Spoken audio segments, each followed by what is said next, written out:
Sous ce soleil tropical, illuminant la rive droite, coule le deuxième fleuve le plus puissant du monde après l'Amazone. Prenant sa source en République démocratique du Congo, il constitue l'épine dorsale d'un vaste réseau hydrographique avec 4700 km de parcours jusqu'à l'océan Atlantique, mais ne s'étend sur la République du Congo que sur 700 km.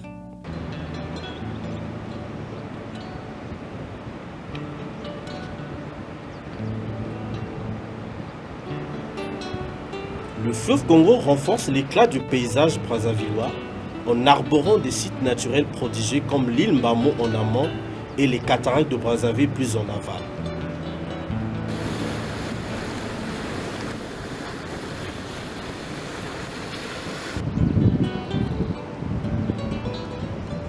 Inscrit en 2009 à la convention Ramsar à cause de sa forte concentration d'oiseaux, le site des cataractes de Brazzaville s'étend pratiquement sur 2500 hectares.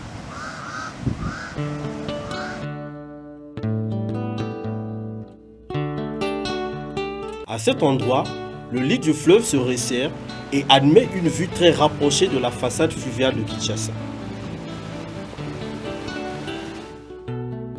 La présence d'une formation géologique, un plateau sablo-graisseux appelé grès de l'Inquisi, constitue la cause de succession des flots puissants et rapides, s'enchaînant de cascade en cascade, créant ainsi des conditions insurmontables de navigation jusqu'à son embouchure. Le Congo reçoit avec fracas la rivière Djoué, qui prend sa source dans le département du Congo.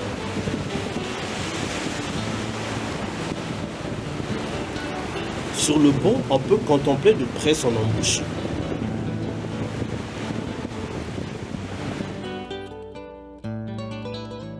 Au cœur de ce site fluvial se dresse également l'île du Diable, encore décorée d'une végétation naturelle et sert d'abri à plusieurs espèces d'oiseaux.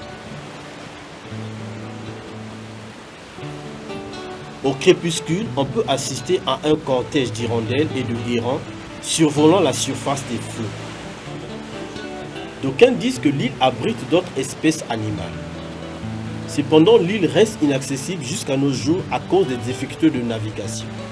Elle continue pourtant de nourrir mystères et légendes. Nombreux de riverains sont persuadés que l'île est hantée, ce qui justifierait son appellation et son abandon.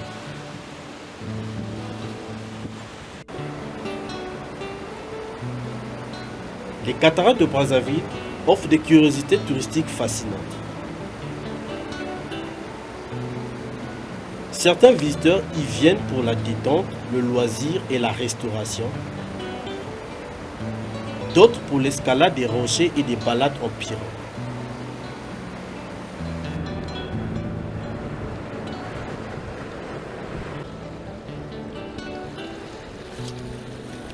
La quantité de déchets déversés et accumulés est pour l'instant méconnue.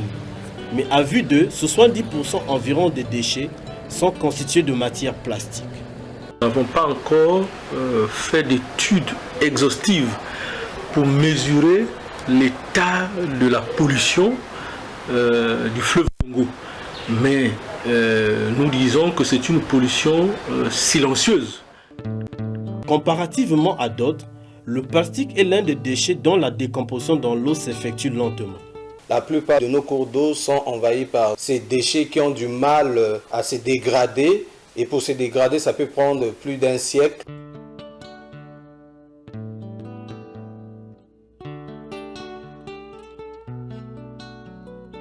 Ces différents déchets ont des impacts considérables dans la dégradation de l'environnement fluvial. Le plastique diminue l'oxygène des eaux par effet de contamination chimique et influence la qualité des eaux. La problématique de la pollution de l'eau est aujourd'hui a un intérêt pratiquement mondial. Et donc surtout avec le problème des déchets plastiques actuellement, qui est une arme silencieuse. Et de plus en plus, certaines voix s'élèvent pour pouvoir démontrer la toxicité de ces matières en plastique. En effet, l'eau polluée n'épargne en aucun cas la santé humaine. Nous avons aussi d'autres maladies qui sont dues également à la pollution d'eau, notamment les cancers de la peau, des démangeaisons, des gales par-ci par-là. Et donc, il y a aussi des douleurs abdominales, des gastro-entérites.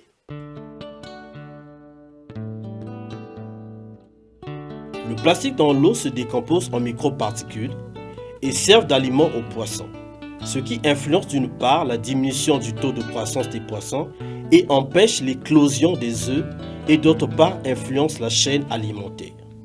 Et aujourd'hui, il y a des études qui démontrent que les poissons et autres qui sont dans le fleuve consomment les plastiques. Ces plastiques vont être fragmentés en ce qu'on appelle des microplastiques qui vont être ingérés par les poissons. Et ces mêmes poissons vont se retrouver dans la chaîne alimentaire. Le rapport du Fonds mondial pour la nature, publié le 11 juin 2019, stipule que les plastiques ne polluent pas juste nos rivières et océans, ils ne tuent pas seulement la vie marine, mais ils sont en chacun de nous. Un individu moyen pourrait ingérer jusqu'à 5 grammes de plastique chaque semaine. Un additif qu'on retrouve dans le plastique, on appelle le biphénol A. Et donc, c'est vraiment très toxique pour l'organisme. Il serait raisonnable de signifier que plus de 8 millions de tonnes de plastique sont déversées chaque année dans nos océans en provenance des terres fermes. Uniquement pour la pollution plastique, l'océan est devenu le 7e continent. Parce qu'il y a effectivement des zones entières, des surfaces entières, alors de la taille de l'Afrique centrale qui sont aujourd'hui pollués par les déchets plastiques, mais déchets plastiques qui viennent de la terre ferme. Le fleuve Congo est notre patrimoine commun. Pour les ménages, nous conseillons de ne pas jeter les ordures dans les cours d'eau et dans le fleuve Congo. Et tous ceux qui vont au fleuve Congo pour nettoyer leurs véhicules, ils doivent excessivement faire attention de façon que les huiles et les carburants ne coulent pas dans le fleuve.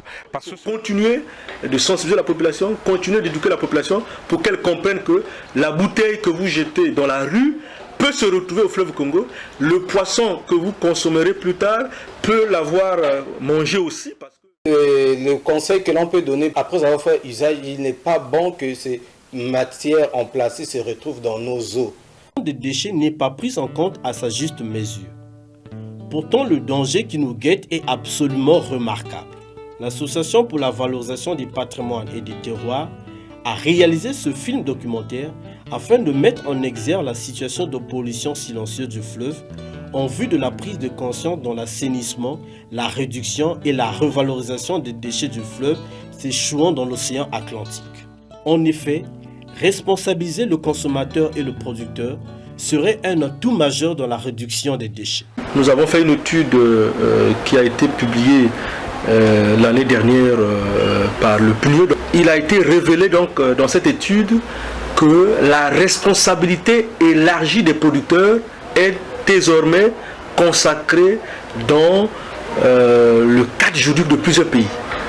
Et qu'est-ce que ça veut dire? Ça veut dire que on ne responsabilise plus seulement le consommateur, mais aussi celui qui a mis le produit sur le marché, qui finira par générer les déchets. Donc, je prends un exemple très simple pour revenir à ce que je disais. L'entreprise qui met sur le marché les boissons et autres conditionneurs de bouteilles en plastique à usage unique sera appelée à contribuer, soit par la fiscalité ou directement par le financement des organismes spécialisés pour le traitement de ces déchets.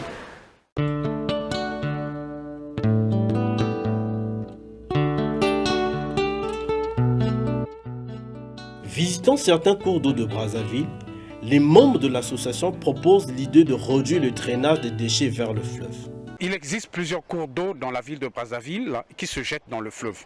Et en se jetant dans le fleuve, ils drainent avec eux tous les déchets que les gens jettent dans ces cours d'eau.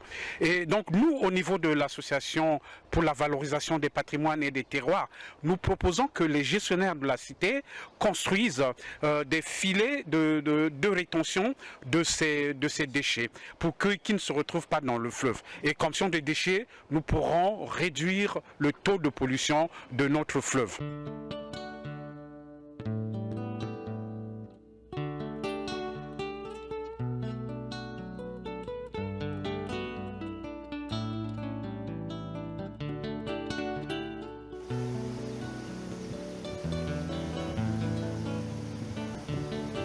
À l'époque coloniale, cette zone étant très stratégique dans le trafic commercial, les cataractes vont favoriser la création des deux villes les plus rapprochées du monde, à savoir Brazzaville et Kinshasa.